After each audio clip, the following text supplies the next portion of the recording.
नमस्कार बच्चों, मैं डॉक्टर सुधा मित्तल। बच्चों, इससे पहले अपन ने important adjustments to relating fund flow statement के उसमें देखा। तो जो फर्स्ट इसका एडजस्टमेंट था वो परिचालन से कोषों की गणना के बारे में अपन ने जाना, calculation of funds from operations. और इसके अंतर्गत अपन ने देखा कि जब केवल लाभ हानि खाते या लाभ हानि खाते नियोजन खाते बनाए जाते हैं तो उनके शेष जो ज्ञात होते हैं तो उनसे और इसके अतिरिक्त जब शुद्ध लाभ की राशि एवं लाभ हानि नियोजन खाते का शेष दोनों ज्ञात हो, और इसी प्रकार से जब शुद्ध लाभ की राशि दी हुई हो तो किस प्रकार से हम फंड फ्लो स्टेटमेंट के अंतर्गत इस समायोजन को किस प्रकार से करते हैं उसके बारे में अध्ययन किया। जो सेकंड इसके बाद जो एडजस्टमेंट है वो कर के लिए आयोजन, प्रोविज़न फॉर टैक्सेशन। कोष प्रवाह विवरण में कर के लिए आयोजन को निम्नलिखित विधियों से प्रदर्शित किया जा सकता है। प्रथम जो इसकी विधि है, मेथड है, वो है इस विधि के अनुसार कर के लिए आयोजन को लाभों का विभाजन एप्रोप्रिएशन माना जाता है। अतः यह गैर चालू दायित्व होता है और कर के लिए आयोजन की राशि को लाभों में पुनः जोड़ दिया जाता है तथा इसे चालू दायित्व नहीं माना जाता। वास्तव में भुगतान किए गए कर को कोषों का उपयोग माना जाता है और इस प्रकार से इस मेथड से भी हम इसका सॉल्यूशन कर सकते हैं। सेकंड जो मेथड है, इस विधि में वर्ष के दौरान किए गए कर के लिए आयोजन को चालू दायित्व माना जाता है। ऐसी स्थिति में लाभों में आयोजन की राशि पुनः नहीं जोड़ी जाती तथा वास्तव में भुगतान किए गए करों को उपयोग में नहीं दर्शाया जाता, क्योंकि ऐसी स्थिति में करों का भुगतान आयोजन खाते से किया जाता है। अब इससे संबंधित जो इम्पॉर्टेंट नोट हैं कि यदि कर आयोजन के लिए स्थिति विवरण में कोई राशि दी गई है तथा कर आयोजन और कर भुगतान के संबंध में कोई अन्य सूचना न तो लाभ हानि खाते में दी गई हो तथा न ही अतिरिक्त सूचनाओं के अंतर्गत दी गई हो तो कर आयोजन को चालू दायित्व मानकर प्रश्न का हल अधिक सुविधाजनक रहता है। थर्ड है प्रस्तावित लाभांश, प्रपोज्ड डिविडेंड्स। कर के लिए आयोजन की तरह ही प्रस्तावित लाभांश को भी उपर्युक्त वर्णित दोनों विधियों से कोष प्रवाह विवरण में प्रदर्शित किया जा सकता है। प्रस्तावित लाभांश को पुनः लाभों में जोड़ा गया है तथा वास्तव में भुगतान किए गए लाभांश को कोषों के उपयोग के रूप में प्रदर्शित किया गया है। जो इलस्ट्रेशन इसके अंतर्गत यानी कि जो ये बुक है अग्रवाल सारस्वत भटनागर, इसमें कुछ इलस्ट्रेशन दिए हैं, उसमें ये सारे इस प्रकार से इसके उदाहरण दिए गए हैं। नोट इसका इम्पॉर्टेंट, जैसे यदि प्रस्तावित लाभांश के लिए स्थिति विवरण में कोई राशि दी गई है लेकिन प्रस्तावित लाभांश या लाभांश भुगतान के संबंध में कोई अन्य सूचना न तो लाभ हानि खाते में दी गई हो तथा न ही अतिरिक्त सूचनाओं के अंतर्गत दी गई हो तो प्रस्तावित लाभांश को चालू दायित्व मानकर प्रश्न को हल करना अधिक सुविधाजनक रहता है। फोर्थ है चालू संपत्तियों पर आयोजन, प्रोविज़न अगेंस्ट करेंट एसेट्स। चालू संपत्तियों पर आयोजन जैसे डूबत ऋणों के लिए आयोजन, स्टॉक में हानि के लिए आयोजन इत्यादि को चालू दायित्व माना गया है, क्योंकि आयोजन की राशि चालू संपत्तियों में कमी उत्पन्न करती हैं। इसी प्रकार स्थायी संपत्तियों में वृद्धि या कमी, इंक्रीज और डिक्रीज इन फिक्स्ड एसेट्स। कोष प्रवाह विवरण में स्थायी संपत्तियों में वृद्धि को स्थायी संपत्तियों का क्रय तथा स्थायी संपत्तियों में कमी को स्थायी संपत्तियों का विक्रय के नाम से जाना जाता है। स्थायी संपत्तियों का क्रय विक्रय स्थायी संपत्ति खाता बनाकर ज्ञात किया जा सकता है। वैसे स्थायी संपत्तियों के चालू वर्ष की लागत में से गत वर्ष की लागत जिसमें से बेची गई संपत्ति की लागत घटी हुई हो को घटा देने पर शेष क्रय की गई संपत्ति की राशि ज्ञात होती है। तो कई बार प्रश्न में संपत्ति की लागत की सूचना नहीं दी होती है। ऐसी स्थिति में अपलिखित मूल्य में कुल काटी गई हास की रकम जोड़ देने पर लागत की रकम ज्ञात हो जाती हैं। फिर एक कंपाउंड ट्रांजैक्शन, मिश्र व्यवहार। कभी कभी एक व्यवहार ही कोषों का स्रोत एवं कोषों का उपयोग दोनों का बोध कराता है।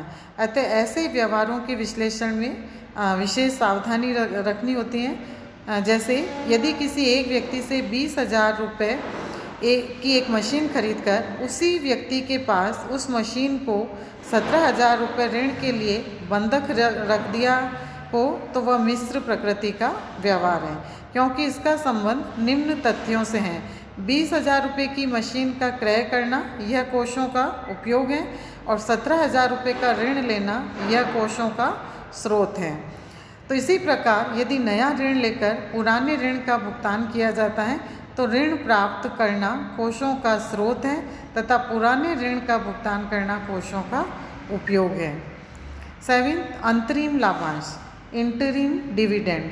चालू वर्ष के मध्य किसी भी समय भुगतान किए गए लाभांश को अंतरिम लाभांश के नाम से जाना जाता है और सामान्यतया इस प्रकार का लाभांश अधिक लाभ अर्जित करने पर भुगतान किया जाता है। यदि अंतरिम लाभांश का भुगतान नकद में किया गया है तो इससे कार्यशील पूंजी में कमी होती है, अतः यह कोषों का उपयोग है। यदि अंतरिम लाभांश का भुगतान बोनस अंशों के रूप में किया गया है तो इससे कार्यशील पूंजी अप्रभावित रहती है, अतः यह कोषों का उपयोग नहीं होगा। अमूर्त एवं कृत्रिम संपत्तियों का अपलेखन, write off intangible and fictitious assets.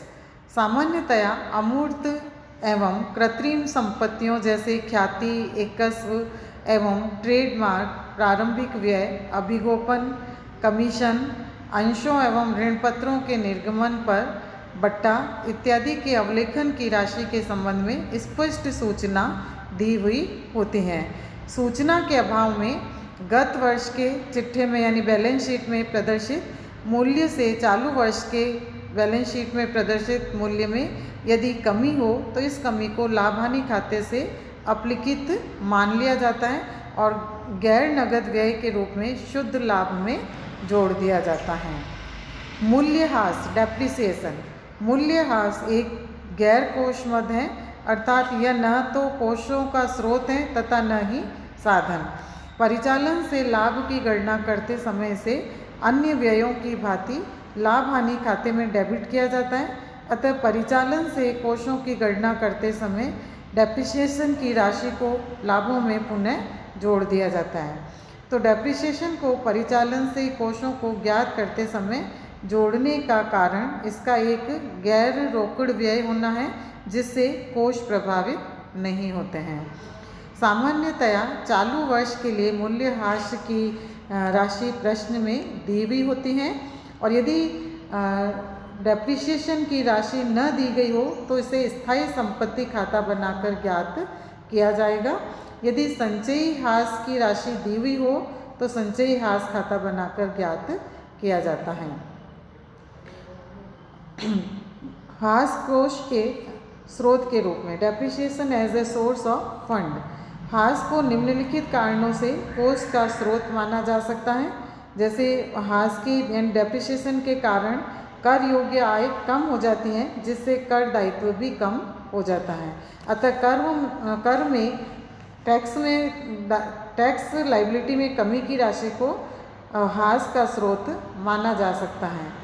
हास के कारण डेप्रिसिएशन के कारण कोषों में वृद्धि नहीं होती बल्कि कोषों में बचत होती है और यह बचत कोष का साधन मानी जा सकती है। स्टॉक का मूल्यांकन लागत मूल्य पर किया जाता है और डेप्रिसिएशन कॉस्ट का एक अंग है।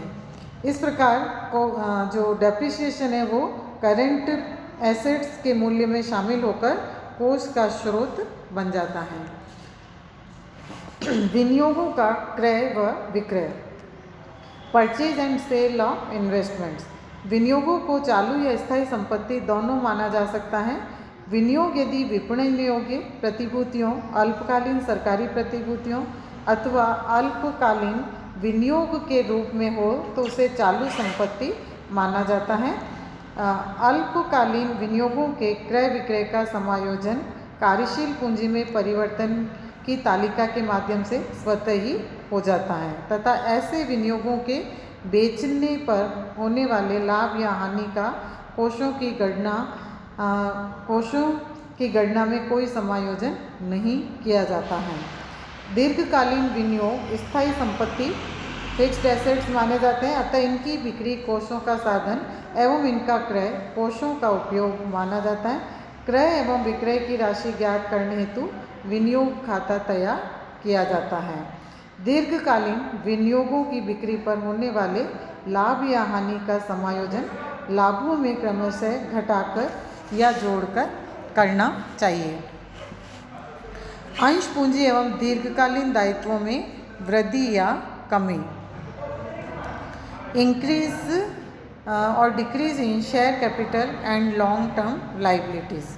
किसी अवधि में अंश पूंजी का निर्गमन एवं दीर्घकालीन दायित्वों में वृद्धि कोष के स्रोत माने जाते हैं तथा पूर्वाधिकार अंशों का शोधन एवं दीर्घकालीन दायित्वों में कमी या उनका भुगतान कोष के उपयोग माने जाते हैं। कमी या वृद्धि की गणना अंश पूंजी खाता या दीर्घकालीन ऋण खाता बनाकर ही ज्ञात की जाती है। यदि अंशों या ऋण पत्रों का निर्गमन किसी स्थायी संपत्ति को प्राप्त करने हेतु एवं अंशों का निर्गमन ऋण पत्रों के बदले किया जाता है तो यह न तो कोष का स्रोत होगा तथा न ही स्थायी संपत्ति में वृद्धि कोष का साधन होगा। इसी प्रकार यदि बोनस अंश या स्कंद लाभांश जारी किए जाते हैं तो ये भी कोषों के स्रोत नहीं होंगे। चालू संपत्ति को प्राप्त करने हेतु यदि अंशों या ऋण पत्रों का निर्गमन किया जाता है तो यह कोषों का स्रोत होगा। लाभ हानि खाते का शेष यानी लाभ हानि खाते का जो बैलेंस है वो चिट्ठे में न होना, absence of balance of profit and loss account in balance sheet. कभी कभी लाभ हानि खाते का शेष चिट्ठे में अलग से प्रदर्शित नहीं किया जाता बल्कि उसे संचय एवं आदिकी की राशि में शामिल कर लिया जाता है और संचय एवं आदिकी की राशि ही चिट्ठे में प्रदर्शित की जाती है। इसके अलावा एकाकी व्यापार एवं साझेदारी संस्था की स्थिति में जो लाभ या हानि की राशि पूंजी में ही समाहित कर ली जाती है और चिट्ठे में यानी बैलेंस शीट में केवल पूंजी खाते के शेष को ही प्रदर्शित किया जाता है। अतः लाभ हानि खाते के शेष के अभाव में परिचालन से कोष की गणना करते समय संचय एवं आदिकी अथवा पूंजी खातों में जैसी भी स्थिति हो उन मदों का समायोजन एडजस्टमेंट करना चाहिए जो लाभ हानि खाते के शेष में समायोजित की जाते हैं। तो ये विभिन्न प्रकार के जो एडजस्टमेंट्स हैं ये फंड फ्लो स्टेटमेंट के लिए किए जाते हैं और इन एडजस्टमेंट्स के बाद ही फंड फ्लो की जो वास्तविक स्थिति है उसको ज्ञात किया जाता है। धन्यवाद बच्चों।